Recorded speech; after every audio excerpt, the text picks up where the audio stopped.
शिर्डी शहरामध्ये जी दुर्दैवी घटना घडली होती, या घटनेमध्ये सुभाष आणि नितीन हे साईबाबा संस्थांमध्ये काम करणारे कर्मचारी, एक ड्युटीवर चालला होता आणि एक ड्युटीहून घरी चालला होता. या दोघांचा मृत्यू झाला आणि आमचे नाना कृष्ण साळी हे गंभीर जखमी झाले. या 3 घटनांच्या निषेधार्थ आणि ग्रामसभेच्या माध्यमातून मी फक्त पोलिसांच्या मागण्यांच्या संदर्भात या घटनेशी रिलेटेड असलेल्या फक्त विषयात बोलतो.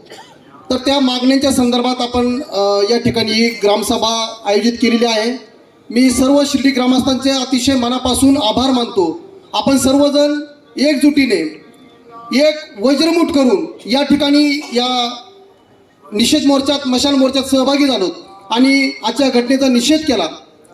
या घटनेचा नुसता निषेध करून, जसं गोपींनी सांगितलं ना, नुसतं निषेध करून चालणार नाही, तर निषेधाच्या माध्यमातून आपण ज्या मागण्या या ठिकाणी करत आहोत त्याची अंमलबजावणी व्हावी यासाठी ओमने साहेब आम्ही या ठिकाणी आलेले आहोत. गलांडे साहेब, खरं म्हणजे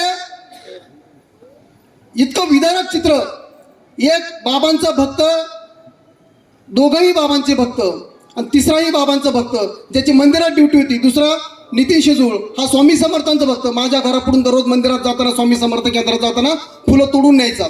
फुलं तोडणाऱ्या माणसाला, त्याच्यानंतर मंदिरात काम करणाऱ्या माणसाला राजेशनी सांगितलं, त्याला त्याच्या घरचे दिसले नाही. पोलीस सहजपणे सांगू राहिले. आपण म्हणतो ते नशेत होते. आणि पोलिसांचं असं पण म्हणणं आहे, नॅरोफिन नावाच्या गोळ्या घेऊन यांनी नशा केलेली होती आणि एकाच वेळी 7 गोळ्या घेतल्या. त्याच्यामुळे त्यांना नशेत काय चाललं कळत नव्हतं. त्याला त्याचे घरचे नाही दिसले, त्यांना त्यांचे घरचे दिसले नाही का? हा जो प्रकार आहे, आपण 1, 2, 3 गोष्टींच्या नावाखाली या गुन्हेगारांना आपण अभय देतो, त्यांना आपण मोकाट सोडतो. अल्पवयीन आहे, आम्ही कारवाई करत नाही, आम्हाला कारवाई करण्याचे अधिकार नाही, आम्ही कारवाई करत नाही. वेश्य व्यवसायाचा विषय सचिन भाऊंनी सांगितला. आमच्या अख्खा तऱ्हेत येत नाही, आम्ही दुर्लक्ष करतो. तिथं प्रचंड त्या ठिकाणी धिंगाणं सुरू आहे BSNLच्या चौकामध्ये. त्याच्यानंतर हे जे बाकीचे विषय आहे, या सगळ्यामध्ये मला आता सुरेशनी पण सांगितलं, चोर सोडून संन्याशाला फाशी द्यायचं काम सुरू आहे. तुम्ही इतका कारवाई, म्हणजे आम्ही गुंडगिरीची दहशत संपावी म्हणून एकत्र आलो, तुम्ही पोलिसांची दहशत त्या ठिकाणी सुरू केली.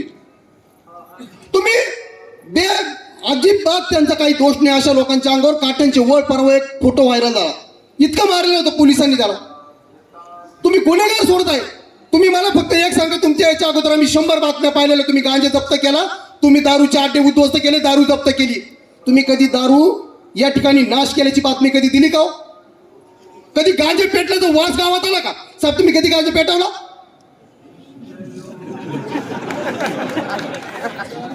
तुम्ही फक्त कारवाई करता आणि 2-2 लाखाचे सेटलमेंट झाले सुजित दादा, बरोबर ना? मग तुम्ही फक्त कारवाई करायची, गांजा पकडायचा.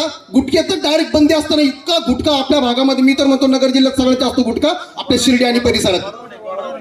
गोडाऊन शिर्डीमध्ये, अरे त्या शाळेच्या समोर आमदार सत्यजित तांबेंनी विधानसभेमध्ये हे प्रश्न मांडलेले आहेत की त्या झिंग नावाचे जे लाल कलरच्या बाटल्या आहेत, त्या बाटल्या शाळेच्या समोर विकल्या जातात. दत्तनगरमध्ये राजू भाऊ गोडाऊनची गोडाऊन ट्रकाच्या ट्रका खाली होतात, बरोबर ना? साहेब, ते झिंग विकण्याच्या बाटल्यावर, त्या व्यापाऱ्यावरती आपण कारवाई करता का? नशेचे स्टिंग, नशा करणाऱ्या आपल्याकडे कमीत कमी 50 प्रकारचे नशेचे साहित्य किंवा नशेचे प्रकार या ठिकाणी आहे. जुगाराचे अड्डे.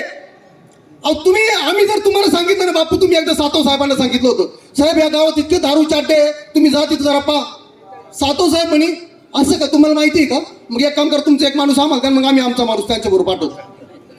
आम्ही तुम्हाला दारूचे अड्डे दाखवायचे, तुम्ही घरी, तुमच्या ड्युटीवर तुम्ही निघून जाणार, आम्ही घरी कसं काय जायचं? साहेब, हा संताप आहे. तुम्हाला या गोष्टींकडे लक्ष दिलं पाहिजे. आमच्या सगळ्यांची ही मागणी आहे. याच्यामध्ये तुम्ही जर दुर्लक्ष केलं तर तुमचं ते दुर्लक्ष अक्षम्य दुर्लक्ष ठरेल, असं आमचं या ठिकाणी मत आहे. मी या घटनेमध्ये, आजच्या घटनेच्या माध्यमातून मी फक्त पोलिसांच्या विषयावर बोललेलो आहे. संस्थांचे बाकीचे सगळे विषय आहे. ग्रामस्थांनी 11 मागण्यांचं पोलिसांना निवेदन दिलेलं आहे. त्याच्यामध्ये लाल, काळं, पिवळं हा जो प्रकार आहे साहेब, तो सुद्धा बंद झालेला पाहिजे. त्या लाल, काळ्या, पिवळ्याच्या नादामध्ये साई भक्तांची प्रचंड लूटमार होते. इथला साई भक्त जर लुटला गेला, इथला साई भक्त जर रडत घरी गेला, तर आमचं भविष्य अंधारात आहे. याची आपण नोंद घ्यावी आणि त्याच्यावर देखील कारवाई करावी. ओम साईराम.